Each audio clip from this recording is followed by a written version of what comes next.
गणपति बप्पा मोरया। चतुर्थी के दिन गणेश जी की स्थापना हो गई थी। जयेश बिल्कुल भी नहीं माना क्योंकि उसके फ्रेंड्स से सभी रख रहे थे गणेश जी। वैसे हमने उस साल भी रखे थे तो बोलते 3 साल रखना चाहिए कंटिन्यू। पर क्या है कि डिलीवरी का कुछ कह नहीं सकते। 9वां महीना लग चुका है, कुछ दिन निकल गए हैं तो बोलते हैं कि फिर घर में मेल आउट आ जाती है। पर जयेश नहीं माना। दीदी की बेटियां उनसे पूजा करा देंगे। पर हमने गणेश जी की स्थापना कर ली है। रियल में बहुत अच्छा लग रहा था, दिवाली जैसा फील हो रहा था। सास ससुर भी आ गए हैं घर में तो वो अच्छा लग रहा था। और उसमें क्या है कि गणेश जी की जब मैं स्थापना कर रही थी ना, तो खड़े खड़े जब मैंने मंदिर को सजाया तो बहुत टाइम हो गया, तो बहुत ज़्यादा थक गई थी। 9:30 बज गए थे। देन उसके बाद मुझे रोटियां बनाना था। कुछ भी हो जाए, कुछ भी दर्द हो, वो एक अलग मैटर है। पर आप बहू हो, प्रेग्नेंट हो, वो आपकी प्रॉब्लम है। पर जब तक बच्चा नहीं हो जाता, जब तक घर में शुद्धक नहीं आ जाती, घर में के काम करना बहुत ज़रूरी रहता है।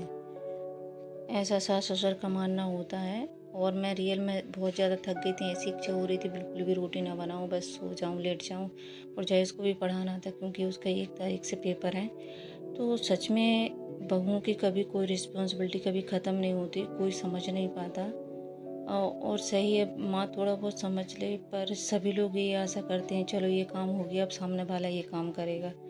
पर ये कंडीशन नहीं समझती कि वो भी थक गई है, प्रेग्नेंट है, पूरे दिन चल रहे हैं। क्या बोलूँ मैं।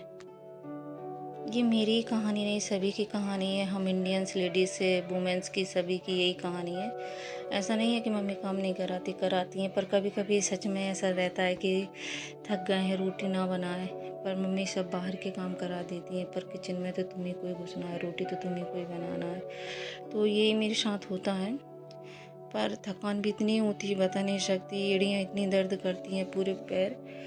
पता नहीं कब तक कैसा क्या होगा, कुछ समझ में नहीं आ रहा। एक तो डॉक्टर लोग भी इतनी टेंशन दे रहे हैं कि ऑपरेशन होगा। सोचो 8 साल बाद भी डॉक्टर का ओपिनियन यही आ रहा है कि ऑपरेशन होगा।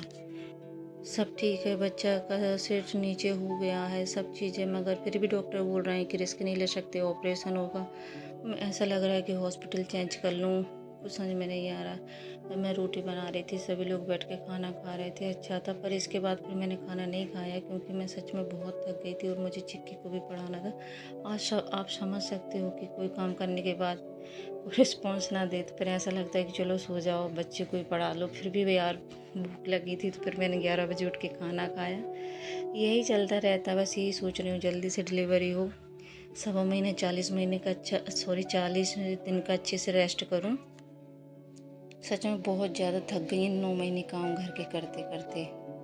कोई रेस्ट नहीं है। ऐसे पीरियड आते हैं तो हम लोगों के यहाँ 5-6 दिन काम नहीं करते हैं, रेस्ट कर लेते हैं। पर जब से प्रेग्नेंट हुई हूँ कोई रेस्ट नहीं है, कंटिन्यू काम है डेली। सुबह शाम रोटी बनाना, यही चल रहा है। तो यही सोचती हूँ कि जल्दी डिलीवरी हो, थोड़ा रेस्ट करूँ, शांति से सोऊं। मतलब सुबह से जल्दी उठ जाना, जैसे इसका टिफ़िन तैयार करना, और फिर वो शाम तक, रात तक काम करना। तो बहुत ज़्यादा मतलब रियल में फ़ील हो रहा है कि अब तो थोड़ा आराम करना चाहिए, यही है। और ऊपर से यार बॉडी साथ नहीं देती, कहीं ये पेन होना, कहीं वो पेन होना। और सच बताऊँ ना, अभी तो मैं कुछ नहीं पढ़ रही हूँ, ना पढ़ने का मन होता है, ना कुछ करने का मन होता है। ऐसा लगता है कि तो काम किया, थोड़ा रेस्ट करो, काम किया रेस्ट करो, यही चल रहा है। अब देखते हैं आगे क्या होता है।